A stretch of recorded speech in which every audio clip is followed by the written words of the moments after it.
Saudi আরবে জন্ম নিচ্ছে কোরআনে বর্ণিত জাহান্নামের বৃক্ষ জাক্কুম গাছ। পবিত্র আল কোরআনে সূরা আল অকিয়ার 52 নম্বর আয়াতে বলা হয়েছে, এই গাছের ফল হবে জাহান্নামীদের খাদ্য, যা ভক্ষণ করলে পেটের মধ্যে ফুটতে থাকবে গরম উত্তপ্ত পানির মতো। প্রিয় দর্শক, পবিত্র কোরআন রিসার্চ করে এবার বিজ্ঞানীরা খোঁজ পেয়েছে জাহান্নামের সেই জাক্কুম গাছের। তথ্য বলছে মধ্যপ্রাচ্যের অনেক অঞ্চলেই এই বৃক্ষের দেখা মিলেছে। ইসলামিক স্কলাররা বলছে এই ফল জাহান্নামীদের জন্য হওয়ায় দুনিয়ায় এই ফলের অস্তিত্ব স্বাভাবিক নয়। প্রিয় দর্শক, আবারও কোরআনের সত্যতা প্রমাণিত হলো। অবশ্যই একবার আলহামদুলিল্লাহ বলে কমেন্ট করবেন এবং ভিডিওটি বেশি বেশি করে শেয়ার করে সকলকে দেখার সুযোগ করে দিবেন। আপনি যদি মুসলিম হয়ে থাকেন অবশ্যই ভিডিওটি সম্পূর্ণ দেখবেন, কারণ মুসলিমদের জন্য অত্যন্ত জরুরি জাক্কুম ফল সম্পর্কে জানা ও সতর্ক থাকা।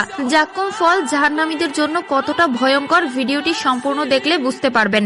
জাক্কুম শব্দটি পবিত্র কোরআনে 4টি সূরায় মোট 8 বার বলা হয়েছে। সূরাগুলো হলো সূরা দুখান, সূরা আস-সাফাত, সূরা ওয়াকিয়া এবং সূরা বনী ইসরাইল। এই সূরাগুলোতে বলা হয়েছে যে কিয়ামতের দিন জাক্কুম হবে জাহান্নামীদের খাবার। সূরা আস-সাফাতে আল্লাহ তাআলা বলেন, জাহান্নামীদের আপ্যায়নের জন্য কি জাক্কুম বৃক্ষ যথেষ্ট নয়? এই বৃক্ষ সীমালঙ্ঘনকারীদের জন্য সৃষ্টি করেছি পরীক্ষা স্বরূপ। এই ফল জাহান্নামের তলদেশ থেকে উৎপন্ন হয়। এই ফল দেখতে শয়তানের মাথার মতো। এই ফল সীমালঙ্ঘনকারীরা ভক্ষণ করবে এবং তাদের ক্ষুধা নিবারণ করবে। তাফসীরে এসেছে, এই খাবার পচে গলে যাওয়া অতিশয় দুর্গন্ধযুক্ত খাবার। গলিত পিতলের মতো স্বাদ আসবে, বরং তার চেয়ে আরো খারাপ। ফলগুলো তাদের শরীরে ও মুখে জ্বলন্ত অঙ্গার স্বরূপ হবে। জাক্কুম গাছ দেখতে কি ভয়াবহ আর বিভৎস।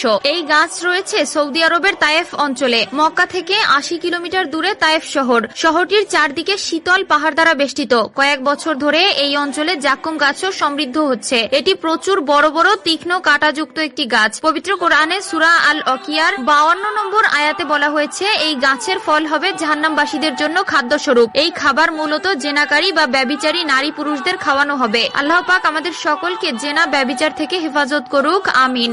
দোজখের তলদেশে গজানো জাক্কুম তিক্ত কাঁটাদার ও খুব শক্ত। কাফেরদের আহার করার জন্য দেওয়া হবে। ওরা যখন খেতে আরম্ভ করবে তখন গলায় ফেসে যাবে। তারা পানি চাইবে, তখন নির্দেশ হবে জাহিম, দোজখ হতে পানি পান করানোর। পানি মুখে নেওয়ার সাথে সাথে ঠোঁট জ্বলে ঝলসে যাবে এবং তা কপাল ও বক্ষে গড়াতে থাকবে। জিহ্বা বেঁকে যাবে, কণ্ঠনালী গলিত হয়ে ছিন্ন ভিন্ন হয়ে যাবে। নারী ভুঁড়িগুলো ফেটে পায়খানার পথ দিয়ে বের হবে। এই অস্থির অবস্থায় জাহান্নামের দারোগার সামনে জাহান্নামীরা আহাজারি করে বলবে, আমাদেরকে মেরে ফেলো যাতে আমরা এসব বিপদ হতে রক্ষা পাই। 1000 বছর পর ওই দারোগা জবাব দেবে, তোমরা সর্বদাই এখানে থাকবে।